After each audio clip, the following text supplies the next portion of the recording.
Well, welcome to Daily Cyber. This is episode 247. My name is Brandon. I'm the cybersecurity account executive for Usado. I'm really excited today. I'm going to have Robert McFeely on the podcast today. We're going to be talking about Octiga. I want to make sure I pronounce that correctly. It's going to be interesting because we're talking about Octiga with their vision and belief that it is possible through innovation to bring simple, affordable, automated, and guided cybersecurity to small to medium to enterprise companies. They saw how small to medium to enterprise companies were underserved in different ways to barrier of the complexity and cost. So I'm just kind of reading off their website. I think today's going to be a very interesting conversation that we're going to really kind of dive into how, Robert's really seeing the industry and what he's seeing in cybersecurity and kind of how their company and their solutions are really innovating for 2021. So I'm really excited to kind of go through this conversation and learn about, how Robert's really helping in 2021. So grab a coffee, grab a tea, and let's hack at it.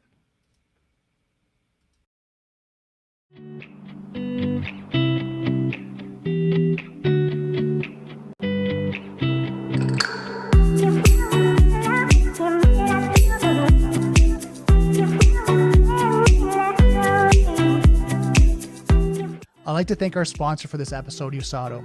Usado is a Canadian-based cybersecurity company that provides 24/7 cybersecurity support and compliance service that align their customers' tolerance for risk, their clients, suppliers, and government contractual mandates. Usado's teams focus on using insights to drive business decisions. There's no need to leave strategies to chance, when insights can be used to show what changes need to be made and how to make them. Usado offers multiple services to help companies simplify IT, centralize cybersecurity management, and meet compliance standards. Usado can customize their service to work with your existing IT network and programs. For more information, contact Usado at info@uzado.com or visit their website at www.uzado.com. Hey, Robert, how's it going? How are you, Brandon? I'm well. Not bad. Happy New Year. Happy New Year. Can we say happy these days? We could say it. Now it just depends on how you're taking everything that's going on in the world. It's an optimistic happy. It is. And I think we can, through our own little environments, we can make it happy. Yes, we can. Thank you for having me. Oh, you're welcome. I mean, how's your 2021 going so far? Well, in Ireland here, we just entered a big lockdown, and but like it's like everywhere else, you say that to people, and they're like, yeah, we're in lockdown too. We're in lockdown too. I'm doing demos across North America and the UK, and it's the same all over. So everyone's in the same boat. It's a great leveler of situation. Everyone's in the room like me, and we're hanging in there. But I guess we're all looking to the future. Yeah, I think here in Ontario, in Canada, we're actually going to go into another lockdown. I was watching the news, and we're even supposed to be more severe, more intense lockdown, just because our numbers are still increasing, and they're trying to figure out how to lessen those numbers. And they're talking about the vaccine getting out. So just all these kind of challenges that so many people are going through. I mean, I had a colleague of mine just found out that he had COVID, and my son's going through it as well. He just got it and is now at the end result. So many people are getting exposed to it. Yeah, that's stressful. It is. And I mean, it's, knock on wood, people are getting it and being able to heal from it and kind of move on. And the ones that, getting really sick, the hospitals are doing their best to take care of them and, look after them. And I think the challenge for hospitals, and we talk about, security, and is kind of the risk of it, is the amount of people that, are being admitted, the amount of people that are going in, right?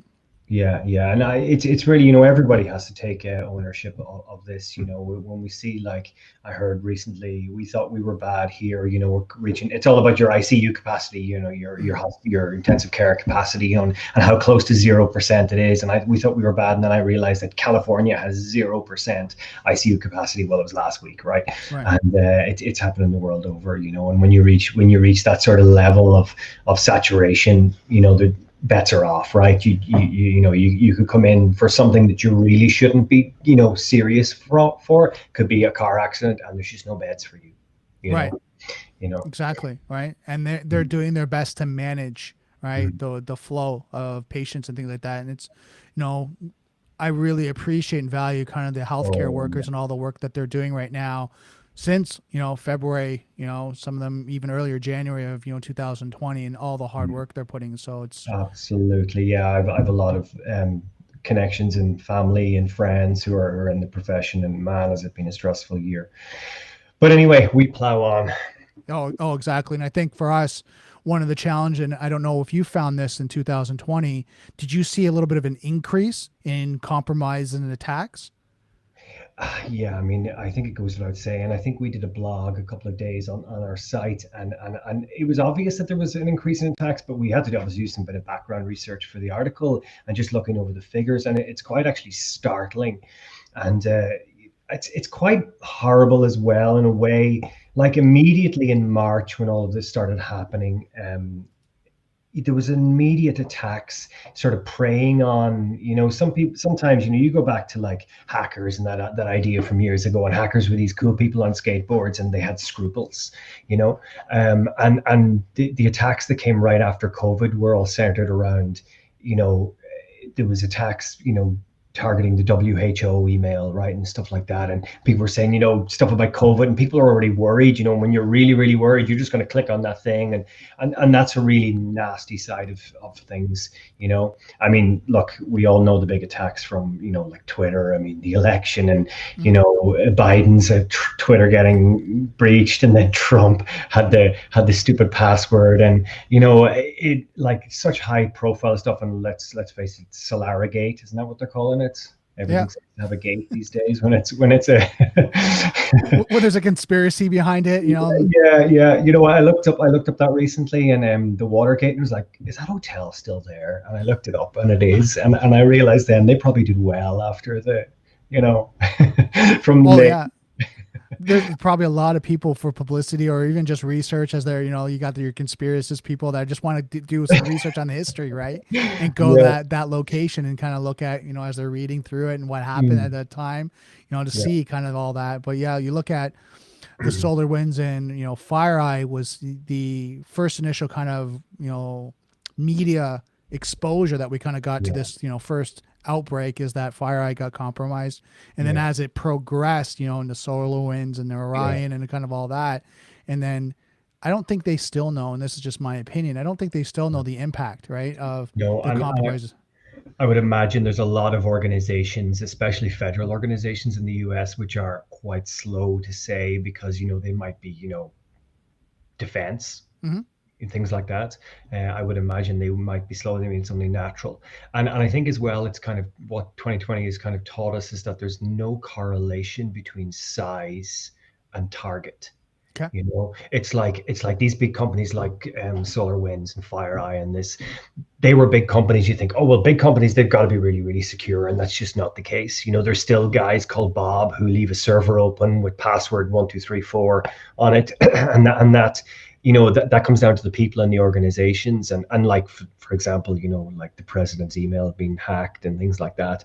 Those are also, the size doesn't matter, I think some of the big business email compromises about Microsoft Office have showed that as well. People are just unjudiciously attacking and selling on these things. Doesn't matter, the bigger the company, they might sell it for a bit more. Smaller the company, they sell it for a bit less. But there doesn't seem to be a correlation of size and safety, right, or size and risk, whichever way you want to look at it. So let me ask you this. I mean, then you brought up a good point. If we were going to debrief about 2020, what are like the top 5 things you'd pull out from we've learned as cybersecurity professionals from 2020?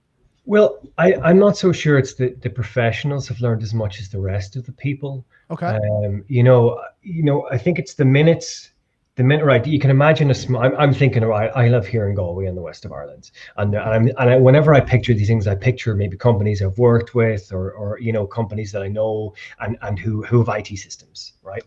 And I could think of them, they've been in the office every day, they work in the office, they don't do remote work, it's not a thing. They have PCs at their desks, and if they had to work from home, it would be like very, very strange and unusual, and they'd probably be doing it off their phone or something. And then suddenly they're all sent home, and the normal worker is just carrying on. They get a laptop, they get it set up, and they just plow on. And then suddenly the CXOs, or whatever they are, suddenly realize, I'm not in the office anymore. I felt secure when there was a blinking light in the corner of the room, and I could kind of square that away. And the perimeter was kind of the wall. Mm-hmm. It's a strange idea in your head. I mean, it wasn't. Mm-hmm. But that idea of the breaking down of the perimeter, I think the realization that maybe there was no perimeter, Mm-hmm. I think has been what's learned a lot by the people on the ground. Okay. That for me has been the biggest learning curve. I mean, obviously the cyber guys have learned a lot as well, but really that realization, and I don't think that's going to change. We'll go back to the office, but I think people are going to realize this, that half of their IT systems were, they were in-house, and they might have had a local on-premise Exchange server or whatever it might be, Mm-hmm. but that could be open to the internet, and then they were using all these cloud, and you've got the shadow IT stuff, and their staff are using Evernote, for example, or some kind of note-taking system, and they're putting client stuff in there, and they're thinking, well, this is safe because it's the cloud. And then suddenly they go outside, and suddenly we realize that the perimeter isn't what we thought it was. Right. And I think that's been a wake-up call. And maybe, I mean, God forbid, that we hit a global pandemic, but there's got to be silver linings to it. And maybe it's going to be, one of them, as we always said, is the remote work. Do we have to be in this office all the time? Do we have to be doing these horrible commutes? But the other one is in this security, I think, and the realization that that security doesn't have boundaries, and it all has to come back to us and our culture. Mm-hmm. No, totally makes sense. Now, just a little housekeeping, guys. I see there's a few people watching. If you want to comment or ask questions of Robert or myself, if you're on Twitch or on YouTube or you're on LinkedIn, you're watching this, you want to go over to those social sites, comment. We'll bring in your questions, and we'll go through them as we're going through this stream, and be able to answer any questions that you have live. So, talking about that, Robert, now you talk about the landscape and how the perimeter changed, all that. Something interesting I heard about from Dr. Eric Cole was that the mindset changed of the actual locations, because most companies have one, maybe two, or maybe several locations. But when the employees went remote, right, they didn't think of that as a new location.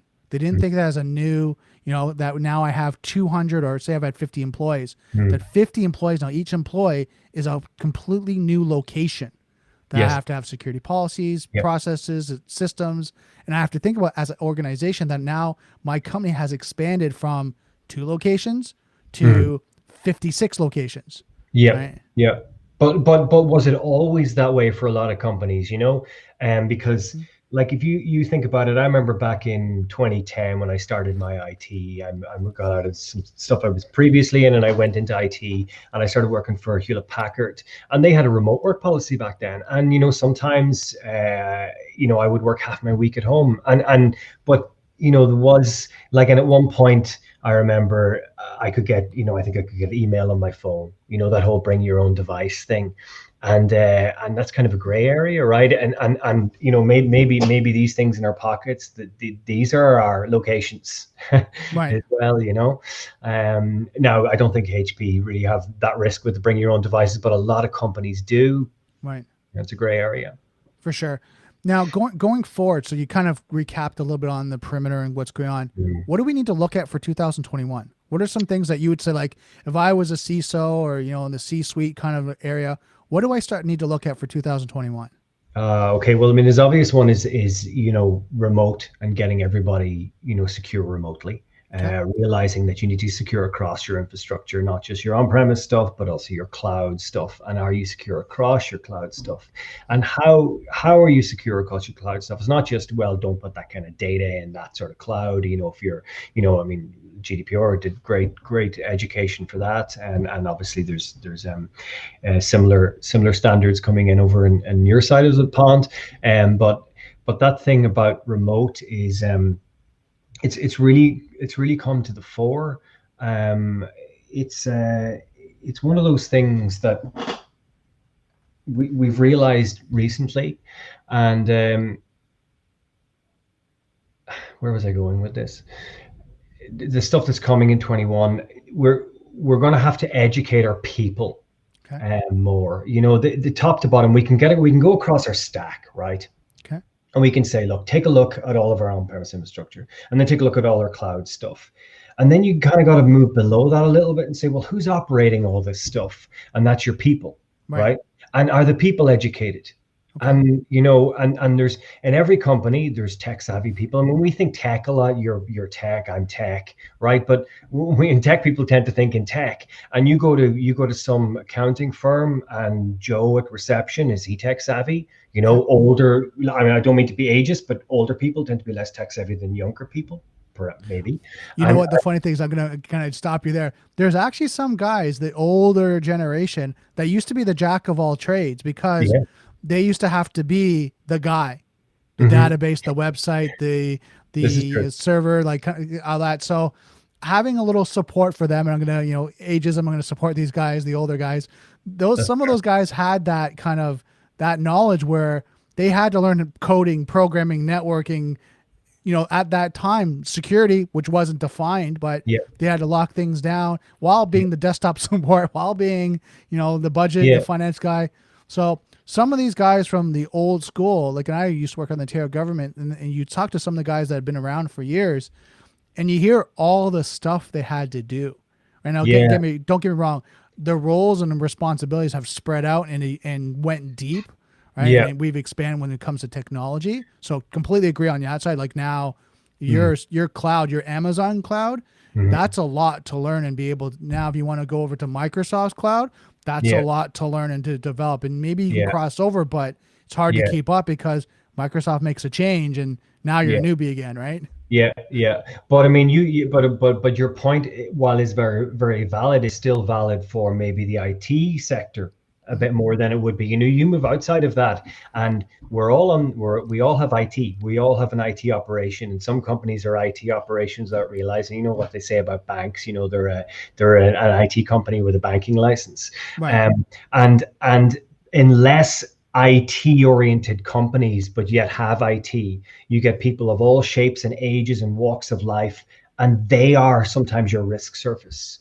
For example, I mean, we talk about like the breach into Congress, and all of those people are now your risk surface because all the people walked into the office, and you got the sticky note at the top of the thing. What's my password again? And are they using password storage? Like, for example, the biggest eye opener for me in recent years was we were using LastPass. But look, I'm not going to push LastPass. There's lots of good password, managers, right? A password manager is really, really important. It stops us sticking our password to the top of our thing, and sharing a round of credentials, and really those little soft skills around security are the important thing. Like, we take it for granted. I can take anybody into the office and it's obvious. Lock the door after you came in if or you're leaving in the nighttime. Lock the door when you go out, and that's a soft skill. We all know that. You don't leave the office without locking it up, because you know what the boss is going to give out to you tomorrow morning when he comes in, and there's the wind's blowing through the office. But do we have those soft skills in cybersecurity? And that's I think that comes down to cybersecurity awareness training, right? Like, not only just roles and responsibility and kind of that training of understanding your policies, your procedures, acceptable use policy, kind of all those, but also cybersecurity, what you can and cannot do. And if you do this action, what's the actual repercussion?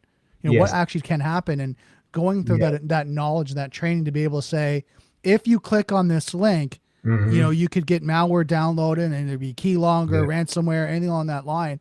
And that now is your responsibility as a user. Doesn't matter if you're IT, like top down, bottom up, doesn't matter you're responsible for that action. Yeah, but also, it's a lot of companies, they said, right, a lot of companies have this mindset of risk, and either I take the risk on, or I make somebody else risky for this, but I write a contract so that I can sue them, and then I'm okay. So you get an employee in the door, and you give them a contract, and you say, well, you have to do all these things in the contract, and you probably don't read it, and this is your IT security policy, and nobody really reads it, and it's okay because it's there, and they've signed up to it, and therefore I can blame them. But who's actually going to be hurt when they don't read that, and then there's a breach? It's the company, it's the brand that's going to be hurt.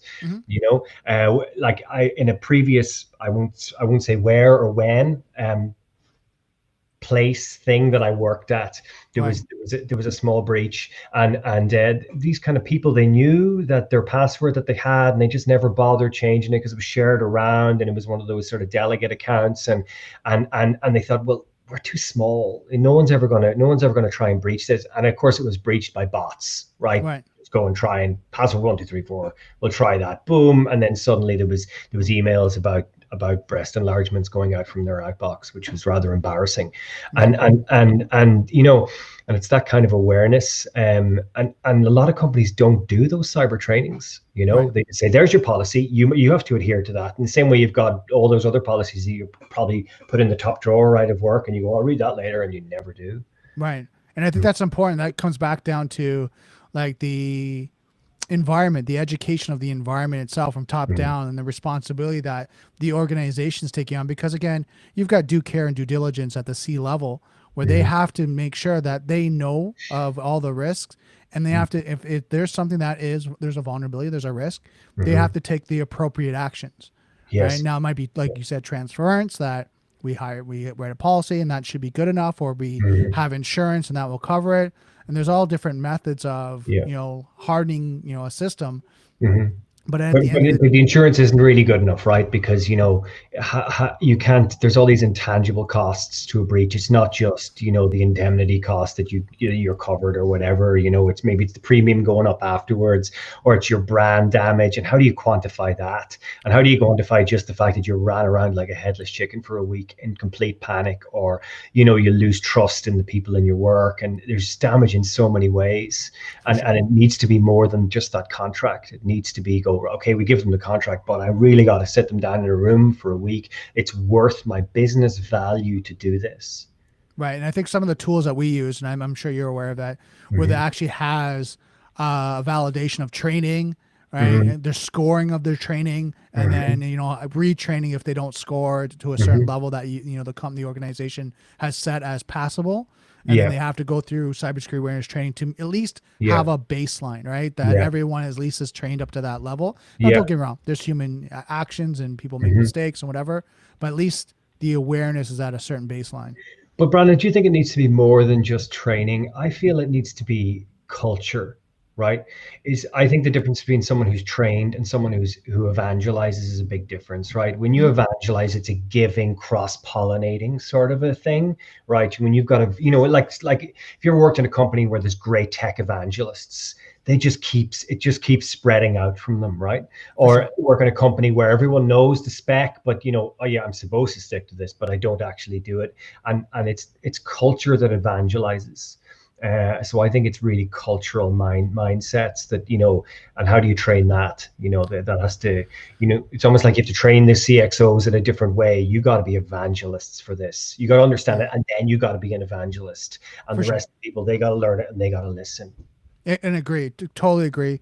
And that's the top down, bottom up approach, right? Where you have the top, you know, owners, C-suite, board of directors, all like subscribing to, we're doing this, like this is what we believe in, this is what we're doing, and they're living it. Like you said, they're living it and they're breathing it each and day versus you know what, that's our policy for company, I'm going to do something different. My password as, you know, the chief CFO is going to be 1 2 3 4 5, but you as our, you know, bookkeeper, you need to have a 25 character password, special characters, you know, for and all the different things. So of course, and I totally agree, you have to have that total environment of everyone's bought into it, right? And I think the challenge is when you get to, you know, they talk about in CISSP, the confidentiality, data integrity, and availability, right? Or confidentiality, integrity, and availability.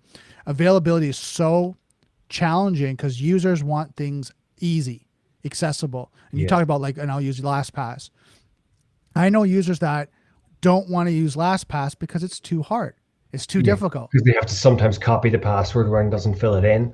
Or you get two-factor authentication, so you have to go log in, put in your password to the actual tool, right, the console, and then go and get the code from, you know, some sort of Google Authenticator, and then put that code in. And all I'm trying to do is just log into my email. Like, oh my God, this is so hard, right? So yeah, absolutely. And look, we gotta have, you know, one thing is saying, you know, it's really easy to use MFA. MFA is not as easy to use as without MFA. Look, I just got a new phone. And I still haven't got it set up with my Microsoft, so I'm doing the text message one for a couple of days. Right. Well, I get the time to set. I'm still using MFA, but, you know, but it is harder to have to wait for the text message, you know, and it just is a little bit harder. Right. But we have to accept that. Right. And I think that's where the fine line of convenience and availability has gone. So, like, and you think about it, like, if I talk to my grandparents and ask them about logging into computers and things like that, They go grab a tea, coffee. They come back. It's very relaxed. They're not like our generation and all that. It's like it's not instant. I remember like someone was talking to me a joke about like and they were showing that, it was a sound bite of the old fax machine, right? And you hear like, or actually no, it was internet. Sorry, it was internet dialing up internet. Oh yeah. When you had to connect and you dialed in 33K modem, yeah. Yeah. So when you did that and you hear it dialing up and you had to wait till it connected before you get to the internet. Yeah. Like you think about back to those times to now where it's like you open your computer, you open up Chrome, Safari, whatever that may be, and you're on. You're good. You're going. Yeah. We're at that point where you had to click on Netscape or I'm trying to think of the other ones, and you click on it and then it dials out, right? And you hear that loud kind of crackling. Yeah, and then your mom picks up the phone. That was a big problem for me. And then I was trying to download that song from Napster, right? And Mom. And then you get disconnected. You have to start again. You have to wait. Yeah. Yeah, I think that's where we've kind of lost in the sense of the process of working with technology is it's so convenient. It's so convenient. The expectation is it should work. I should be able to do it right now. Yeah. Versus it's going to take a little bit of time. Let's kind of wait. I'm going to go through this process of security, and that's going to help me be more safe, the organization be safe, my department, my colleagues. And I think, like you said, it's a little bit of a mindset change. Yeah.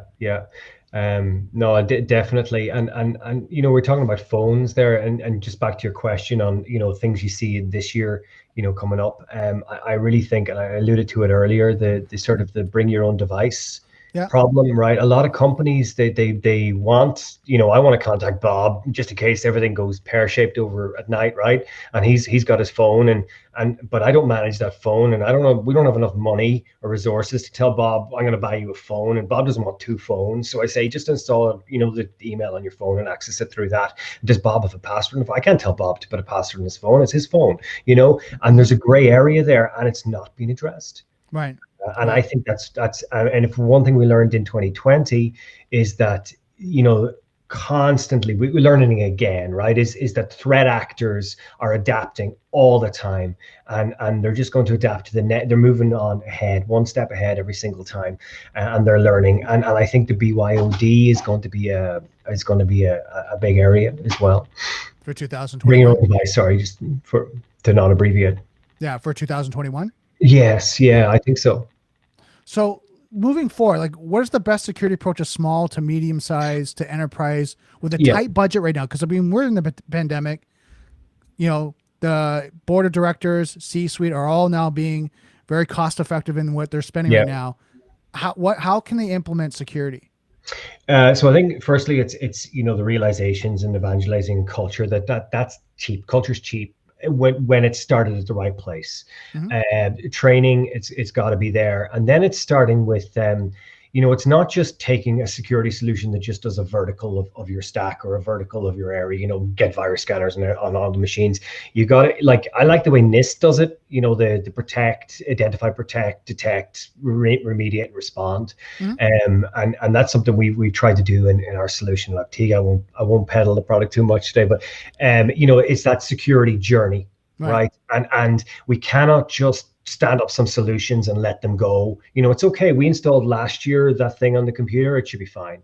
Why aren't SMEs getting monitoring? For example, a lot of SIM tools are quite difficult to set up. It's something we focused on in Octiga, is to simplify the monitoring thing, and also remediation. We focused a bit on that as well. And we're trying to focus on that whole security journey. Now, we're doing it for Office 365, but a lot of organizations just use Office 365 as their main security risk surface, right? And I really resonate well with that kind of approach. You have to try to not get hacked. And then you have to detect when you are hacked, because you're not going to be perfect at the first. And then when you actually get breached, you got to get yourself out of the crap real quick. If you find that hack 2 months down the line, you got a real problem, especially since GDPR and all that kind of stuff. Well, even like exploration of data, some compromise, and you kind of look at the point of when they've got compromised to actually when they've detected it, sometimes can be up to 6 months to 1 year. Yeah, there was an IBM survey. They say it was like 200 days or something like that. It's absolutely bananas. And if you just had monitoring, you could, I'm not saying it would detect everything, but realistically, that could be one day, it could be 30 minutes, right? No, Right. Bob's not in that country, I deactivate account, Right. and just as simple as that. Yeah. So For sure. And I think that's important also. You got to kind of got NIST, the NIST kind of framework in the sense of detect, respond, and remediate. What other things would you recommend that people look at with a tight budget? Because you talked about culture and things along that line. Is there anything other areas you would recommend? What else would I recommend? I mean, look, a lot of the soft things don't cost you too much. They might cost you time in the organization. We can't start that project till next week, but that might be easier to, get into the budget. We just can't start it until next week. It's, I don't have to budget it, right? It's a different way of thinking. Our security solution comes at a pretty low price point. That's what we're trying to, give, somebody a solution where you can come in at a low price point and cover a big area. So it's sort of solutions that come in at a reasonable price point and cover as wide as possible. But after that, it's got to come back to culture and people, Okay. and another thing is people, they sort of choose solutions as if all male actors are external. I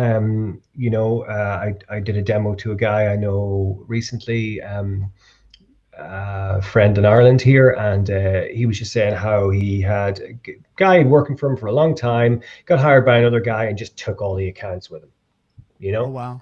and like, and none of them really said, and he just lifted a whole lot of stuff, and a lot of breaches and sometimes they're negligence and sometimes they're malactors, but is it 50% actors are internal? And so you got to be detecting that stuff as well. It's not just detecting phishing scams or whatever that can be. You've got to cover, while you're covering the whole security journey, but you also got to look at 50% of breaches are internal.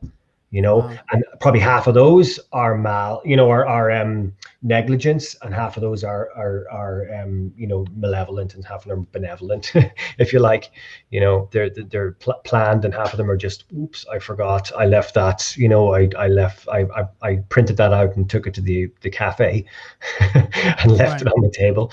Yeah, I mean, it's interesting when you bring that up, because you look at access points and identity access management, and you look at even just privilege access management, right? Like IAM and PAM and all that. So those areas can be things that companies look at too. For that concern is to make sure that the right people have the right access, and then it's being monitored. So there's no data loss prevention. There's data loss prevention system, but there's no data loss. So what happens is that the data starts to kind of go in. There's certain triggers, like they're downloading gigabytes of data, and all of a sudden they're not supposed to. It's a financial directory. That flags a report, right? Or alert. Yeah, and I think, like, you can spend time in the cloud offerings that you have. Like Microsoft Cloud offering has a whole lot of bells and whistles. You got to know how to go in and configure that, and that's a lot of what Octiga try to do, is simplify all that. But if you go in there, you can configure DLP settings, right? And you can configure access settings, and there's simple tricks, right? Where people are saying, like, I got to secure my Teams, and people are sharing stuff from Teams so easily out, and there's holes everywhere in my SharePoint, right? And people are getting in from the outside, maybe even accidentally, and they're looking at folders where people didn't know they'd shared the whole folder, not just a file or whatever. And there's simple tricks, like, for example, create an area in Teams and tell everyone only share from that area, for example, like that. And that doesn't cost you a penny. They're just smart tricks.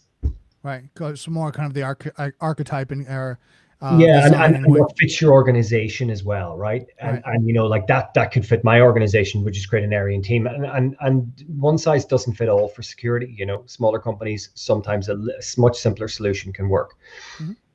So now, talking about that, like, what are some of the misconceptions about like the cloud security? Yeah, I suppose the one I like to say is the first misconception is the cloud is secure, and the second misconception is that the cloud is not secure. Okay. The first one, right, is that this has been managed by this big organization, and therefore it must be secure. But these things come out of the box. They're just IT systems. They just don't happen to be on your premise. And they've got holes, and they've got, if I go into Microsoft 365, for example, there's about 10 protocols that open up legacy authentication methods and, Outlook web access and different things that can really leave you open. And you got to get in there and you got to get that configured correctly. So you can't just start using the cloud and assume that it's being used securely, and also the people tie in with that as well, right? And I suppose the second one is, is the cloud, the misconception that the cloud is not secure. People have this this idea, whoa, it's not the blinking, light in the corner of the room, therefore, it's not secure. Sometimes the machine that's out on the internet by that company, well, they're very, compliant of whatever standards are out there, and a lot more than Bob, who installed your blinking light in the corner. So right. so it's funny. It's the cloud brings more security, but it brings less security. It's just a different beast. Now, what about the shared security model? What's your question? What's your thoughts on that? Like, especially when it comes to the cloud. Sorry, I don't follow. So some people, like, have talked about, like, Amazon, their security models is what they could consider is called a shared security model, right? So we only take care of the internal environment, the servers, you're right. I see what you're saying. That environment, but you put it on whatever data, whatever you as an organization are responsible. Our line is right there. We'll secure the hardware in the stack, and we will secure from here down in the stack. But it's a cloud, and you got to secure up the way. And look, that comes with the territory. There's a certain point, like you're building an application on top of a secure stack. If your application that you've built is full of holes, they cannot do anything about that. And we can't. We have this terrible thing in our society of it's somebody else's fault. We got to take ownership of these problems. Like if I make a web application on top of a really secure Azure stack, but I leave all of the APIs open with no credentials on them, and then I'm creating a problem, and that's the way of the world. We have to embrace the ability to stand up fast cloud infrastructure. With open API. I mean, what really driven the internet is really API. What really has made it grow is like the REST API. It's like that standardization.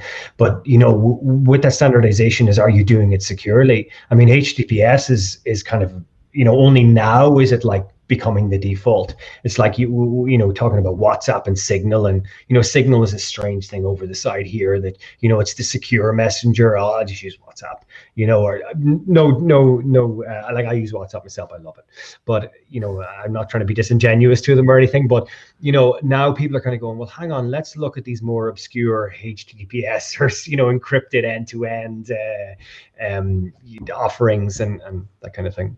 Well, I mean, you bring up WhatsApp. I mean, from the news and what we're kind of hearing that now stream is that since Facebook, Mark Zuckerberg bought it, now we're starting to have privacy issues and all that. But it was, like you said, initially secure end-to-end, chat platform, messaging platform, right? Now they're questioning, okay, is it really? And, where's the data, and is it being shared and stored, and which it wasn't before. So, I mean, anyone that's watching this is going to see kind of that news articles and blog posts and videos that are going on right now about it, and people are moving over to different platforms now because they want the secure communication.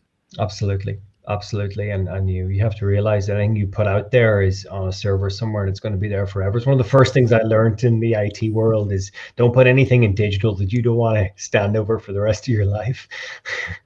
I remember when I was younger, well, not myself, but I spoke to in a school. So I was younger, but I went to school and I talked to I think it was high school students, and I was just kind of having a cybersecurity awareness training and just talking to them about what they need to be aware of.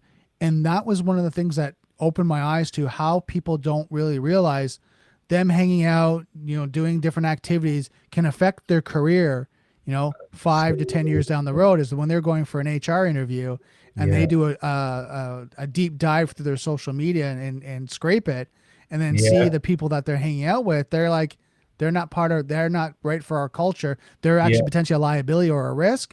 We're not going to hire them. They're not going to tell them that. They're just not going to hire them. Yeah. And now the people are like, why can't I get hired? Yeah, or something that was okay 1 year, like in 20 years, what's not going to be okay as well, right? The Canadian president or prime minister had that problem, didn't they? Right? It was, what's okay in one generation, you think this is fine today, but in 20 years, that picture of me doing whatever, is that going to be cool then? Like I remember coming, I was working as a postgrad, and I remember looking at my mate's Facebook, and there was a picture of him, and he had a big doobie in his mouth, and I said, he was young and silly or whatever, and I said, look, you need to take that down. That's not going to be cool forever. Right. And yeah, like that, those are the things, you know, and I like the ones I was talking were throwing gang signs, right? They Mhm. weren't gangs. They were just young kids that were Yeah. listening to rap and things like that, but they're throwing gang signs. Well, you just got to be careful. Someone looking at doesn't know the context of that you're just trying to have Correct. fun, and they don't realize, the Mhm. depth of that. So doing Mhm. that in your own brand, right? Your own brand and brand reputation, and you talked about brand a lot, is Yes. that you got to be careful that your own brand as you're getting out there and Mhm. making sure it meets what you need in your environment, what you want. I know Yes. if you're a rapper and all that, and that's kind of your persona and all that, and you're maybe in clothing, whatever that may be, and Mhm. that's your niche. But if you're Yeah. trying to go to, say, a corporate America job, finance, let's say a bank, that might not line up with what they Yeah. want as their culture. Yeah. So you just got to be very careful how you're moving forward and how your brand as an individual is being posted Yeah. online. The digital world is a hard one. Oh, for sure. Hard. So, I Mm. mean, we've talked a lot about, when you're talking about cloud and security, what are some of the barriers that are preventing small companies right now from achieving, adequate cybersecurity? Yeah, I mean, look, we touched on some of it earlier. I think it's that education is the first thing, and it's not just, I don't have the money to educate my staff. Is that I might not, have the knowledge to know where to start, or even that it is a problem. Hmm. The organization that I talked about, where I'd been previously, and they had a breach. There wasn't a cult, like they didn't even know that this could have been a problem. Okay. And there's a lot of organizations out there.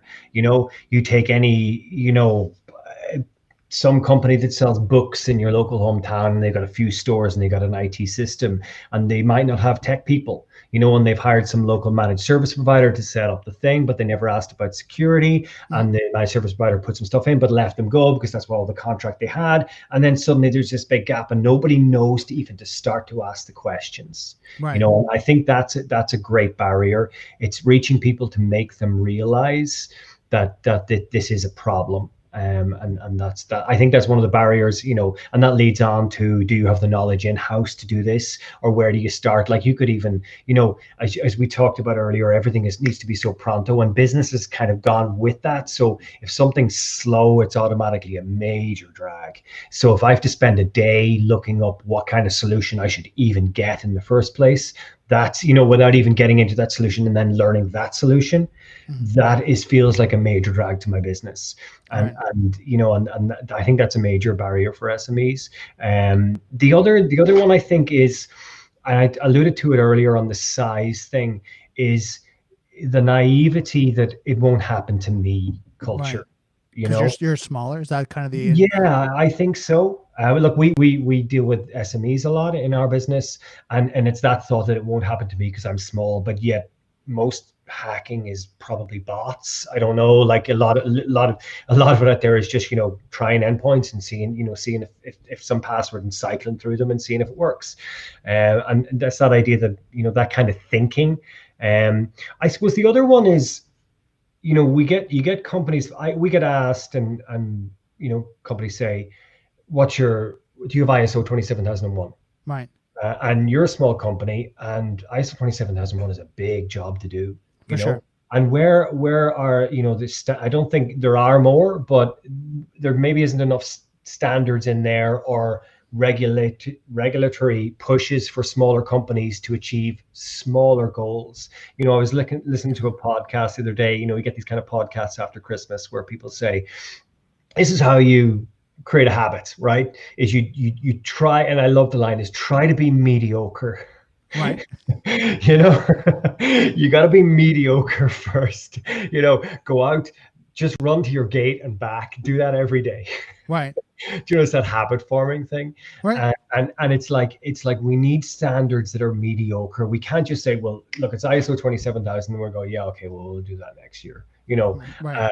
You got to start with, well, I'm going to achieve, like the UK has one, the Cyber Plus, and it's not too difficult, and it's, you could do it sort of in a day or whatever it might be, and that's really achievable. Right. And we need to fill that middle ground.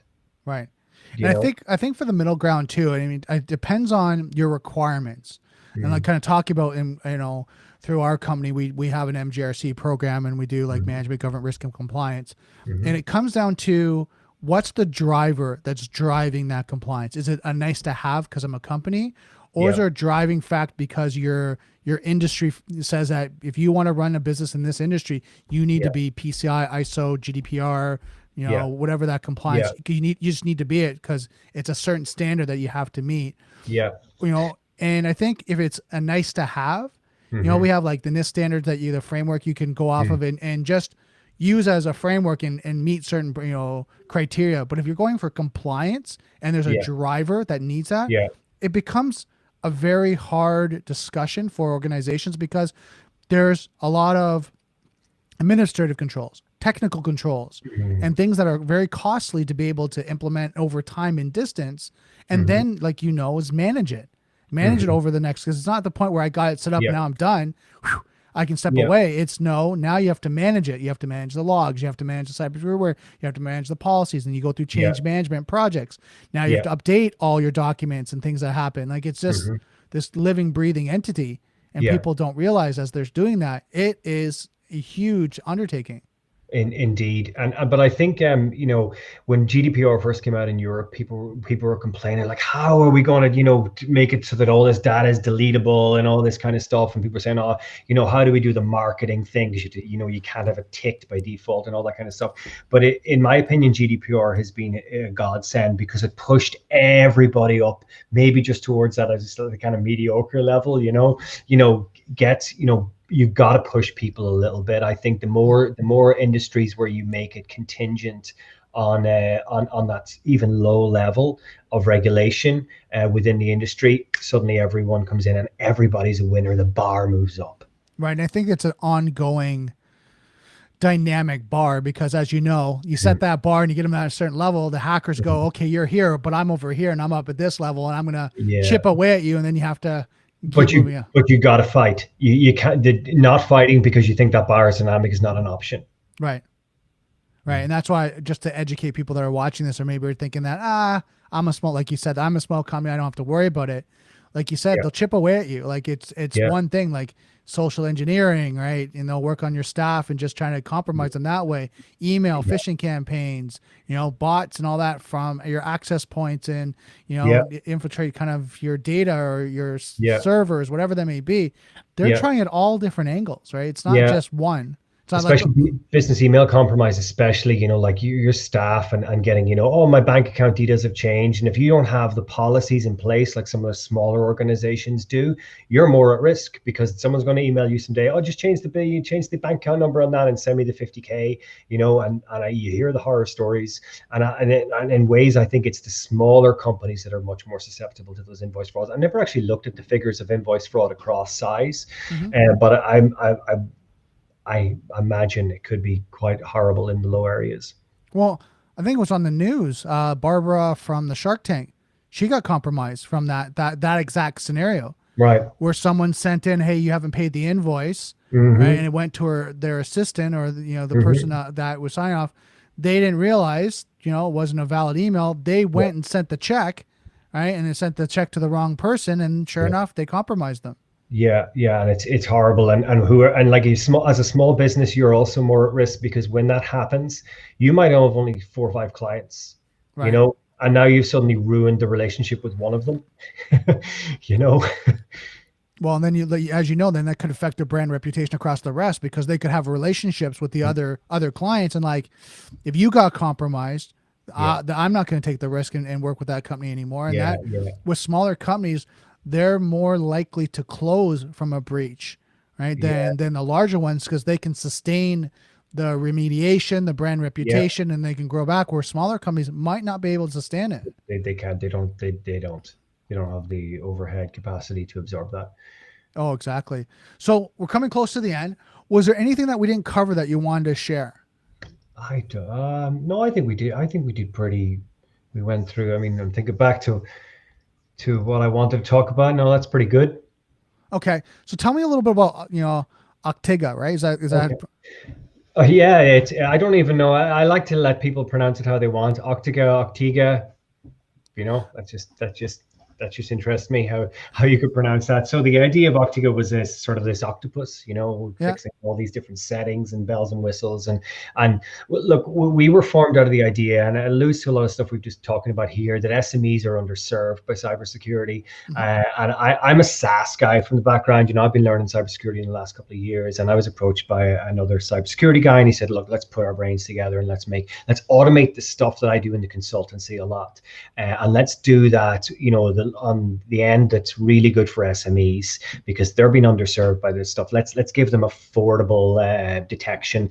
And the real problem for SMEs is, well, sort of the half that use Office 365, they don't know how to configure it correctly. Not trying to be disingenuous to them, but there's a lot of bells and whistles. The cloud is not secure out of the box kind of idea. So, part of what we wanted to focus on is a load of wizards that really simplify that a small, medium enterprise can get their teeth into, and then it's sort of a cheap, affordable, I won't say cheap, but an affordable monitoring solution to keep them secure, all at a kind of affordable price. So that was our raison d'etre, and that's what's brought us the platform that we released recently. It's also got remediation. Again, I would talk about the NIST thing, right? It's that whole cybersecurity journey. It's not just focusing on I'm dealing with external attacks. That covers when you do that, you naturally cover all the internal and the external, and that's sort of our journey. So far, does that answer your question on Octiga? No, it's perfect. You'd like to know? Well, what's the best way for people to get a hold of you if they have any questions? Go to Octiga.io. There's a contact page there. You can drop it there. I'm Rob McFeely, I think my handle is on LinkedIn. You can get me up there. I love LinkedIn. It's not as saturated as email, right? For me anyway. Right. And you can reach me on LinkedIn. Drop to our site, Octiga.io, Octiga.io, and drop into the contact page. And we're always on. Our info email address doesn't go into the bin. We try to answer all those, and reach up, ask me a question. I love having a chat. For sure. And then what I'll do, guys, you guys are watching, I'll post in the description when this gets reposted on YouTube and all the shared sites. Sure. I'll actually keep it the website as well as the social sites that you guys could go and reach out and ask any questions that you might have. Robert, this was awesome. It was great to kind of talk to you in the new year and to kind of see kind of the plans. What's your plan for 2021? Well, we've just released, and we've got some POCs running, and we're trying to get adopters in. One of the things we're doing right now is we're letting people into the platform for free for some time. All we're looking for in exchange for that is feedback. Look, our platform is ready to go, but we're not trying to be aggressive about making people pay up front, because we realize that the capital we need right now is feedback to make it better, so that we can pull that back into our hockey stick. And so that's our sort of our growth strategy. So look, we're looking for people to just try it out as much as possible, and give us that feedback. So that's the exciting things that happen with us right now. And we're also reaching out to partners, consultants, managed service providers who want to get on board, who want to try that, and want to find a kind of an affordable solution for SMEs, SMBs, as you guys call them in North America, small, medium businesses, small to medium enterprises. Awesome. Now, if anyone's watching this right now, if you guys have any questions before we, finish off the stream, let me know if you're on Twitch or YouTube. Comment. We'll answer any questions right now. I think for me, Robert, looking at this and kind of looking at the recap of 2020 and then where we're going, I think you're right. I think it comes down to culture. I think it comes down to cybersecurity awareness, and now really looking at how companies like ours, right, we're going to really support people over the next 12 months, because I don't think this pandemic worldwide is going to subside anytime soon, because there's still a lot going on. People are the vaccines and things that they're doing. I think companies are still going to, have the challenges, and they're going to need support. They're going to need not only just education, they're going to need resources. They're going to need experts to kind of give them guidance and advice. Yeah, and that's got to be easy and accessible for them, because they've got their own worries right now, whether that's business worries or whether that's home worries. And let's face it, we're all facing both. Right. And it's got to be easy and accessible. And so that's our job, right? For sure. Awesome. Well, I'm gonna have you wait in the lobby. I'm just gonna finish off this. So, guys, this has been a great podcast. We've learned a lot going on in 2020, a lot happening in this new year. Robert really gave us some insight about, cloud security and, what Octiga is going to be doing and working on. Again, I'm going to have in the comments below in the description.